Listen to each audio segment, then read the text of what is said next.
Welcome to Tirunelveli சமையல். இன்றைக்கி திருநெல்வேலி சமையலில் சிக்கன் சுக்கா எப்படி செய்யலான்னு பார்க்கலாம்.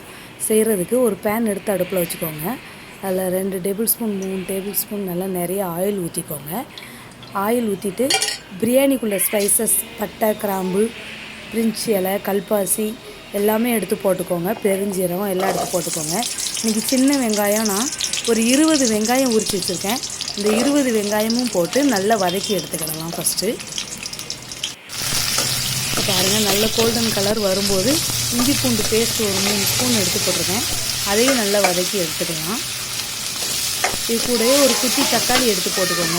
அதையும் நல்லா வதக்கி வச்சுக்கலாம்.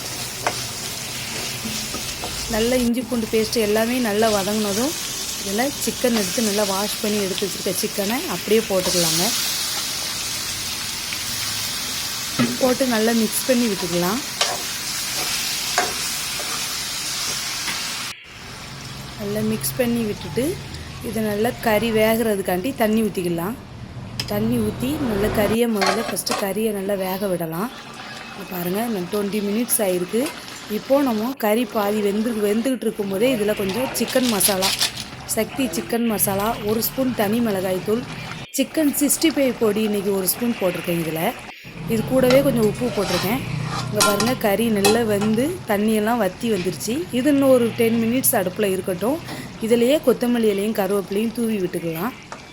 தேங்காய் எதுவுமே சேர்க்க வேண்டாம். இது நல்லா தண்ணி வற்றி வரும்போதே சூப்பராக ரெடி ஆயிடும். இதே மாதிரி நீங்களும் செஞ்சு பாருங்கள். திருநெல்வேலி சமையலுக்கு லைக் பண்ணுங்கள், ஷேர் பண்ணுங்கள், சப்ஸ்கிரைப் பண்ணுங்கள். தேங்க்யூ. சிக்கன் சுக்கா சூப்பராக ரெடி ஆயிடுச்சு.